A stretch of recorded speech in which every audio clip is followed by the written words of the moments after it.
February 1974. Pomona Raceway, California. NHRA Winter Nationals.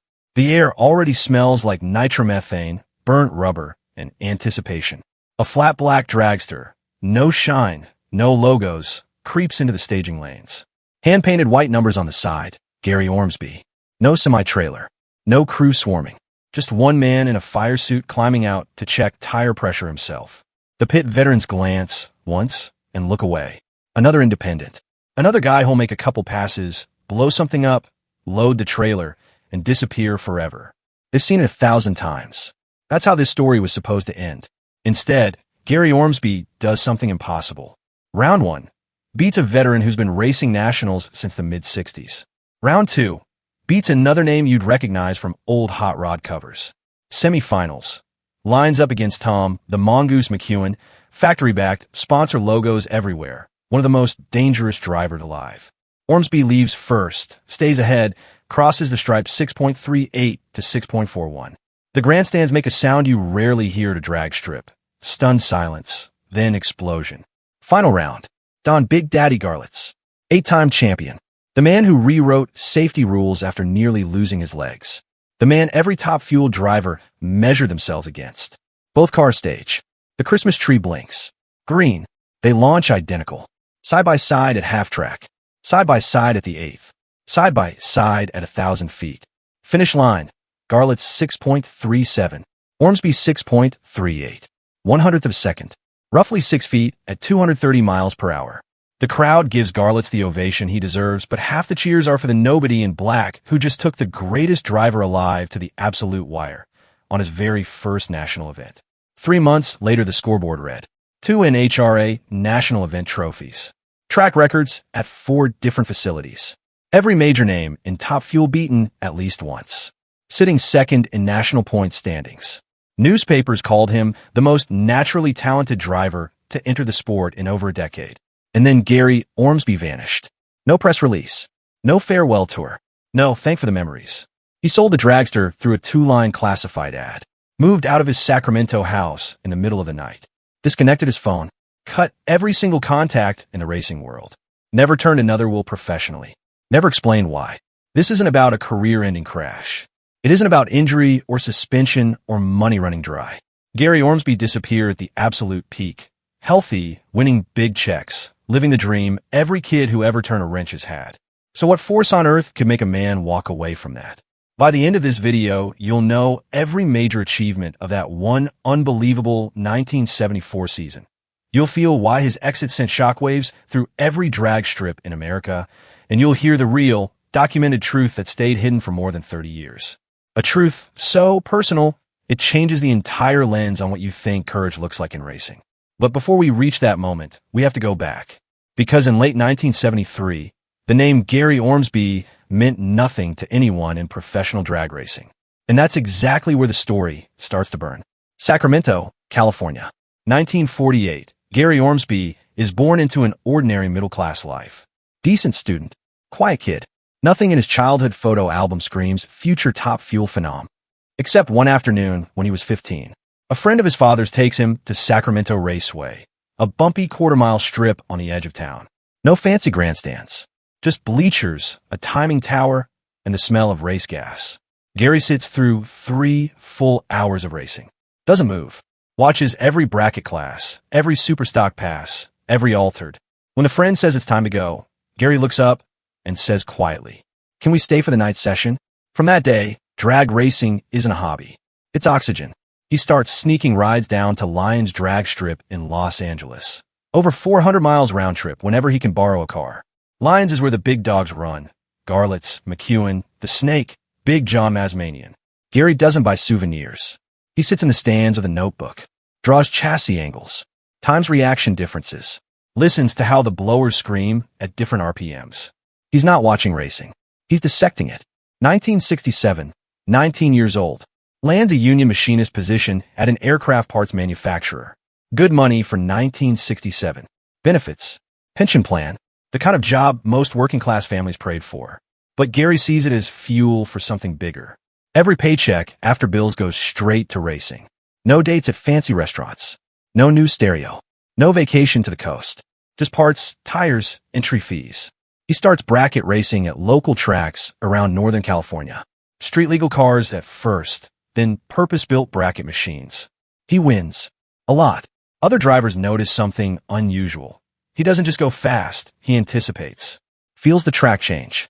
Adjusts on the fly in ways guys with 10 more years experience can't. But bracket wins are practice swings. The real target is Top Fuel. The 5-second, 230 miles per hour monsters that separate dreamers from drivers. Early 1970s Top Fuel is a rich man's game. $50,000 just to field a car for a season. Engines $15,000 each, and they grenade regularly. Factory teams write checks without blinking. Gary's writing them from overtime. So he does what he's always done. Sits down with graph paper and a calculator. Kitchen table. Late nights. Wife already in bed. He lists every single part. Chassis, blower, injector hats, clutch packs, rear end, tires. Adds freight, entry fees, motel rooms, fuel. Total, brutal. Timeline. 2.5 years of extreme discipline. Second job required. Every unnecessary dollar cut.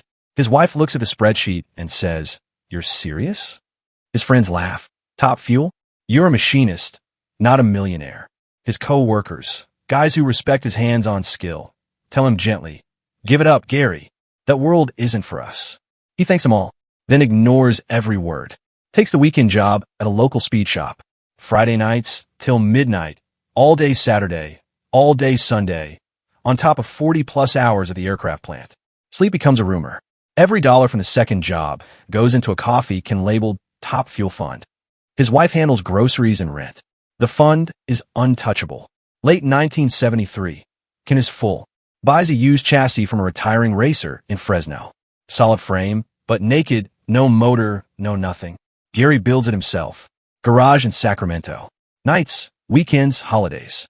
Scrounges heads from junkyards. Machines custom blower mounts. Hand assembles the injector. Uses every bit of aircraft precision knowledge he's gained. Power plant choice? All Chevy small block. Everyone runs 426 Hemis. Chevy and Top Fuel is laughed at. Too small. Won't make the power, will grenade. Gary's run the airflow numbers. Weight savings. Rev ceiling. He believes. December 1973. First test session. Sacramento Raceway. Empty track. Early morning frost. Wife sits in the pickup with coffee, heater running. Gary straps in. Stages. Lights the tree himself. Pedal down. 6.4 seconds flat. 228 miles per hour. He coasts to the shutdown area. Shuts off the fuel. Sits there in the cockpit. Helmet still on. Engine ticking as it cools. First pass. In a home-built car. With the wrong engine. He knows. The world doesn't yet. February 1974. Winter Nationals. Pomona. The whole sport is here. Garlett's in his blue swamp rat. McEwen's bright red candies and Hughes' car. Shirley Muldowney turning heads. Richard Tharp. James Warren. Everyone who matters. Gary Ormsby. Entry number 847. No preview article. No buzz. First qualifying session. He pushes the car to the line alone. No one helping. Checks oil, fuel pressure, clutch linkage, methodical quiet. Tree counts down. Green. 6.42 at 228 miles per hour. Track announcer reads it casually. Decent run. Nothing earth-shaking. But in the pit area, a few crew chiefs exchange looks. 6:42 on your debut pass? In a garage car? With a small block? That's not normal. He qualifies 8th overall. Garlett's on the pole at 6.38. Sunday, eliminations. Round 1 versus Dick Lahey. Veteran. Experienced crew. Tuned car. Green. Both launch hard. Ormsby pulls ahead at 60 feet. Stays ahead. 6.40 to 6.47. Lahey climbs out, walks over, stares at the black car for 10 seconds. Mutters, Round 2 versus James Warren. Another old pro. Close race. Warren pushes. Ormsby holds. 6.39 personal best. Semifinals. Tom McEwen. Word spreads fast. Grandstands fill. People who are leaving turn around. McEwen's car is a rolling billboard. Ormsby's is flat black and simple. Green light. Ormsby's reaction time edges him. McEwen chases hard. Not enough. 6.38 to 6.41. Grandstands erupt. McEwen pulls off his helmet. Walks straight to Gary's pit. Where the hell did you come from? Pause. Then, with real respect, you can really drive that thing. Gary just nods. Thanks. Final round, Don Garlits. The place is electric. People who don't even like Top Fuel are watching. Garlits' car, flawless paint, sponsor logos, decades of experience. Ormsby's, clean, black, honest. They stage. Burnout smoke drifts across the track. Engines crackle at idle. Tree. Yellow. Yellow. Yellow. Green. Perfect launch both sides. Dead even at 330 feet. Dead even a half. Crowd on its feet. Stripe. Garlits 6.37. Ormsby 6.38. Garlits wins, but the roar is for both. Post-race, Garlits find a reporter. That was the hardest final I've run in years. Kid never cracked. Not once. I don't know where he came from, but he can drive. McEwen to another reporter. Gary Ormsby isn't going anywhere. That's the real deal. Gary collects $2,500 runner-up check. Give short interview. Happy to be here. Learn a lot. Looking forward to the next one. Loads the car alone. Wife climbs in the passenger seat of the pickup. Trailer hitched. They drive north towards Sacramento. No victory lap parties. No beers with the boys. Just gone. The drag racing world just met its new mystery man. Question hanging in the air. Was Pomona lightning in a bottle or the beginning of something massive? March 1974. Gator Nationals. Gainesville, Florida. Hot. Humid. Major media. After Pomona, everyone's watching Ormsby. Fluke or phenom. He shows up with the same black car. Same setup. Still solo. Qualifying. First session 6.36. Quickest of the session. New track record mark. Elims. Round 1 clean win. Round 2 another. Semis beats a factory car. Final versus Richard Tharp. Experienced finalist. Both perfect. Ormsby edges him 6.36 to 6.39. First NHRA national win. Second race ever. Prize money for $1,000. He shakes hand with officials, takes the trophy photo, walks back to his pit, starts packing. No jumping around. No screaming. Just quiet nod. National Dragster runs feature. Ormsby. Rookie sensation nobody saw coming. Hot Rod wants garage photos. Long interview. TV show wants to follow him for a weekend. Gary no. No. Minimum NHRA required quotes only. Sponsors call. Coca-Cola associate deal. Major oil primary sponsorship. $20,000 cash plus free fuel/oil. Gary turns them all down. April. Columbus, Ohio. Qualifies second behind Garlits. Only 2 cars consistently in the 6.3s. Wins to finals versus Tharp again. This time even closer. 6.34 to 6.37. Back-to-back national event wins. Garlits finds him in the pits while he's working on the motor. Gary, I gotta ask. Companies are throwing real money at you. Why say no? Gary wipes his hands. Looks up. I'm doing fine on my own. Garlits studies him for a second. Nods slowly. Walks away thinking. There's more to that answer. McEwen in a post-race interview. Gary Ormsby is the best driver nobody really knows. And he clearly doesn't want to be known. Something's going on there. May. Englishtown, New Jersey. Qualifies number 1. 6.33. Low ET bonus $1,000. Semis versus Shirley Muldowney. Tough, respected, blazing fast. Ormsby wins clean.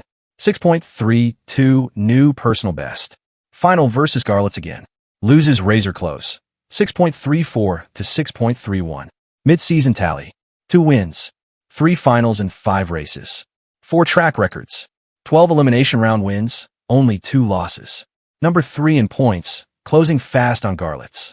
He's dropping ETs every event. Consistency, most drivers chase for years. He has it already. But small things start to show. Never hangs in the pits after dark. Stays in $30 motels, even after $10,000 plus in winnings. Works completely alone. Looks tired, deep tired, in a way 26-year-olds usually don't. Nobody says anything. Yet. June. U.S. Nationals. Indianapolis Raceway Park. Biggest event of the year. Ormsby qualifies number 1. 6.31 at 235 miles per hour. Fastest pass of his career. No one knows this will be the last time Gary Ormsby ever stages a Top Fuel car. 35,000 fans. ABC cameras. The biggest stage in drag racing. Ormsby cars through rounds with surgical precision. Reaches final versus Garlits. 3rd championship round meeting. Pit area before the final. Gary checks everything twice. Clutch. Fuel system. Tires. Methodical. Calm. His wife stands off the side, arms crossed, watching. She knows something no one else does. Garlett's on the other side. Professional crew, last-minute tweaks, sponsor people nearby. Both men respect each other. Garlett's has said publicly, that kid can drive. Call to staging. Burnouts. Thick white smoke. Nitro smell everywhere. They stage. Pre-stage lights. Stage lights. Grandstands go almost silent. Engines crackle. Tree. Yellow, yellow, yellow, green. Perfect launches. Dead even at 60 feet. Dead even at 330. Crowd roaring. Then, at roughly 400 feet, a sound no one wants to hear. Not a pop. Not a miss. A violent explosion. Connecting rod brakes. Punches straight through the block. Oil sprays in a black arc across both lanes. Engine dies instantly. Gary's car coasts, slowing from 220 plus to nothing. Crosses at 9.15 seconds. Garlett's flies through at 6.29, 237 miles per hour. U.S. Nationals champion, Don Garlett's. Crowd gives him the standing ovation. But the conversation everywhere is about the black car that was wheel-to-wheel with him when the motor let go. Gary coasts to stop. Sits in the cockpit a long moment. Helmet still on. Hands on wheel. Climbs out. Walks back. Looks at the carnage. Block split. Rod protruding like shrapnel. Teams come over. Competitors, rivals, friends in the pits. Need a hand tearing it down? Got spare rods if you need. We'll get you running for Denver. Gary, quiet, polite. I appreciate it. I'll take care of it. Thanks. National Dragster reporter finds him later sitting on a folding chair beside the wrecked car. Tough break, Gary. Hell of a season. You'll rebuild that thing and come back swinging. Gary looks up. Long beat. Yeah, maybe. Not yes. Not count on it. Yeah, maybe. He packs the trailer alone. Wife already in the truck. Starts the engine.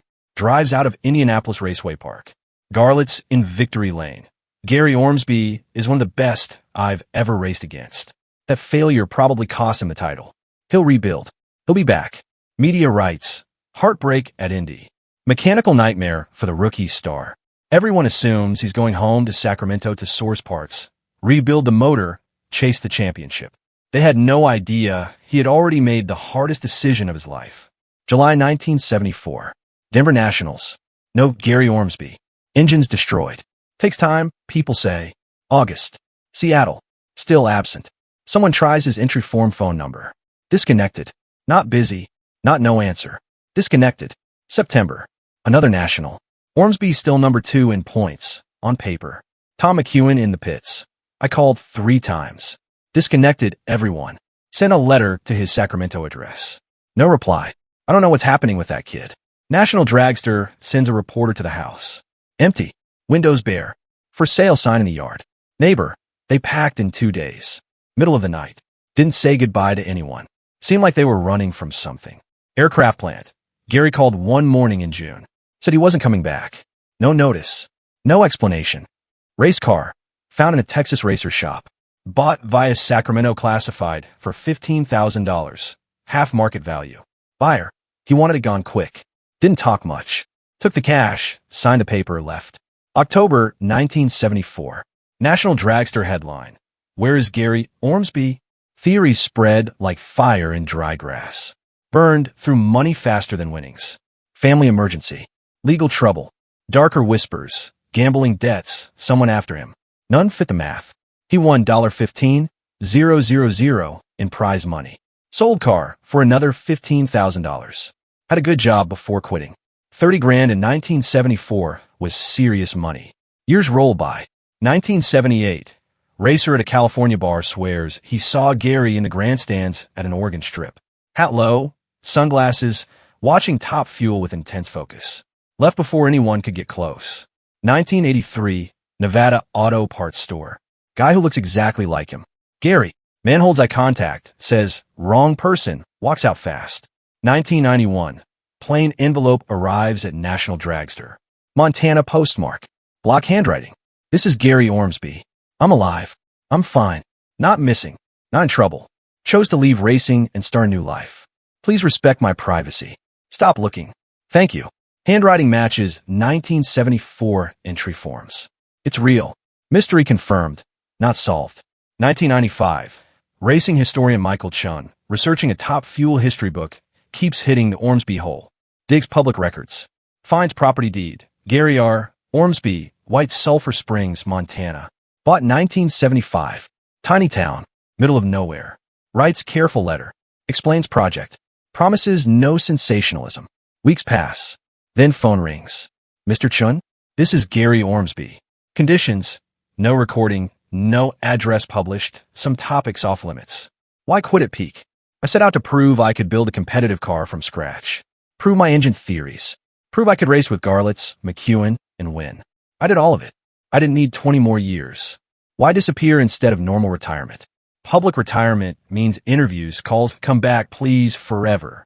I want it clean. No loose ends. If they can't find you, they can't ask. Engine failure at Indy? People think that broke me. No, I'd already decided it was my last race. The blow-up just gave everyone an easy reason to accept it. Current life? Still a machinist. Small shop here. Farmers, ranchers, loggers. Good honest work. Remarried. Kids. Quiet. Miss racing? Long pause. Sometimes early on. A lot. But you move forward. Family matters more. Chun asks the question that's haunted the story for 20 years. Gary, was there something specific, June 1974, that made you decide to quit? Beyond just I proved it? Long silence. Breathing audible. That's personal, Mr. Chun. I'm not discussing that. Conversation ends politely. Chun publishes brief piece. Gary Ormsby located. Alive. Requests privacy. Racing world reacts. Relief, respect, frustration. Mystery lingers. Until 2008. After Gary's death. When the last piece arrives. August 14th, 2007. White Sulphur Springs, Montana. Gary Ormsby dies at home. Age 59. Local paper obituary. Machinist. Beloved husband and father. Active community member. No racing reference. Exactly as he wanted. Early 2008. Woman contacts National Dragster. My name is Linda Ormsby. I was Gary's first wife. The one who sat in that pickup truck when we left Sacramento. I kept his secret for 33 years. He's gone now. The truth should be told.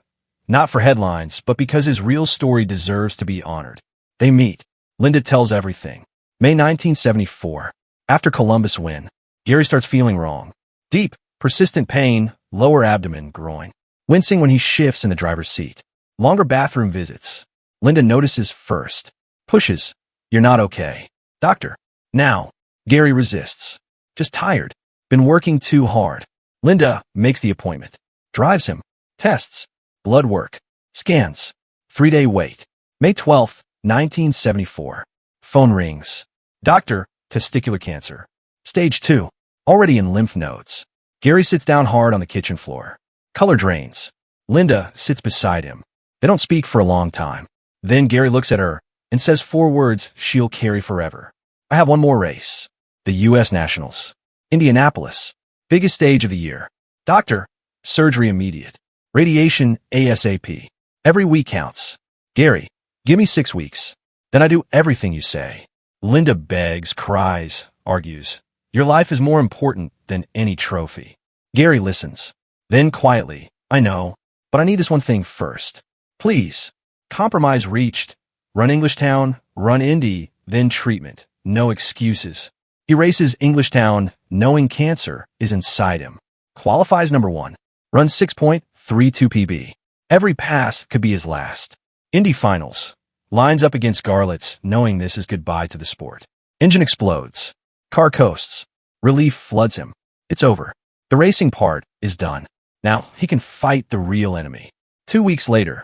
June 24th, 1974. Surgery in Sacramento. Orchiectomy. Lymph nodes positive.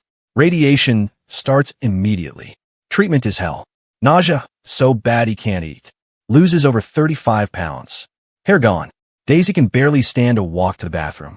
Medical bills climb. Insurance covers partial. They can't keep up. Sell the dragster cheap. Cash now, not later. Gary quits machinist job. Physically impossible to stand at a lathe 8 hours while radiated. Sacramento house unaffordable with no income. They move to Montana. Linda's family ties. Clean air. Quiet. A place to heal. Pack in 2 days. No forwarding address. No calls to racing friends. Why the total blackout? Linda. Gary hated pity more than anything. He was proud. He wanted the sport to remember him as the guy who showed up with nothing and beat Garlits and McEwen. Not as poor Gary with cancer. He wanted his legacy to be the racing, not the sickness. January 1975. Remission. Cancer gone. He keeps the promise he made when death was close. Never race again. Live quiet. Be grateful for every day. Remarries in 1985, Linda's cousin. 2 children. Builds small machine shop in White Sulphur Springs. Custom parts for ranchers, farmers, loggers. Honest work. Good life. Never attends another drag race. Never watches on TV. Never reads National Dragster. But late at night, he'd tell his kids quiet stories about 1974. Racing Garlits, outrunning McEwen. Small smile on his face. Cancer returns 2006. Different. Aggressive. Radiation, chemo. Fights hard. Loses August 14th, 2007. A home. Surrounded by family. 59 years old. Linda. Keeping the secret was hard. Very hard. But I promised him. And he never once regretted walking away. His children's statement after the truth broke. Dad was proud of his racing. Told a story sometimes. But he was prouder of beating cancer the first time, building a family, living on his own terms. He didn't see himself as someone who disappeared. He saw himself as someone who chose to live. The truth in 2008 didn't just solve a mystery. It rewrote every moment of 1974. Refusing sponsors? He knew his clock was short. Long-term deals might not be keepable. No socializing? He was carrying terror alone. Didn't want questions he couldn't answer. Quick exits? Protecting privacy. Hiding pain. Looking tired? Cancer was already at work. He drove nitromethane-powered 230-plus mph dragsters for 6 months, knowing tumors were growing, knowing every run might be his last, and still won national events. That level of composure under that weight is almost superhuman. Don Garlits, told in 2008 at age 76. Long silence. I raced him 3 times in finals. Beat him every time. Never had a clue what he was carrying inside. Not one. That tells you everything about the kind of man Gary Ormsby was. Showed up. Raced. Never made it about anything but the racing. Tom McEwen, same era. Most people would have quit the day the doctor called. Gary finished the season he started, beat us all while sick, and then walked away on his terms. That's courage most of us will never have. Hall of Fame debate flares. Pro. Single most remarkable one-season performance in Top Fuel history. Beat legends with 0 advantages. Human story unmatched. Con. Hall is for careers, not single years. Family. Dad wouldn't have wanted induction. He walked away to avoid attention. He proved what he needed to prove to himself. If you want to honor him, honor the choice he made. Life over glory. What if questions will live forever in drag racing bars? What if no cancer? Garlits. Multi-time champion. Dominated the late 70s. No question. McEwen. One of the best natural drivers I ever saw. Better than a lot who raced 20 years. We talk about him like we talk about Garlits or Prudhomme. But Gary didn't chase that timeline. He chose 32 more years instead. Quiet mornings with coffee on a Montana porch. Watching his children grow. Building parts with his hands in a small shop. A second marriage. A life without elapsed times, without trophy dashes, without spotlights. And he never, ever regretted it. The drag racer who vanished after 1 season. Didn't vanish. He chose survival over speed. Privacy over fame. A promise made in fear over a career that could have been legendary. 1974 scorecard. 2 national event wins. 5 final rounds.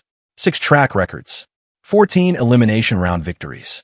Number 2 in national points. Beat every giant of the sport. But the scorecard that mattered to Gary Ormsby. 32 years after his last pass. 2 children raised. A marriage built. A quiet business created. A life lived fully, gratefully, on his own terms. He proved a machinist with a garage-built car and a head full of math could outrun factory millions. More importantly, he proved something that has nothing to do with quarter miles. Sometimes the bravest act isn't flooring it to the finish line.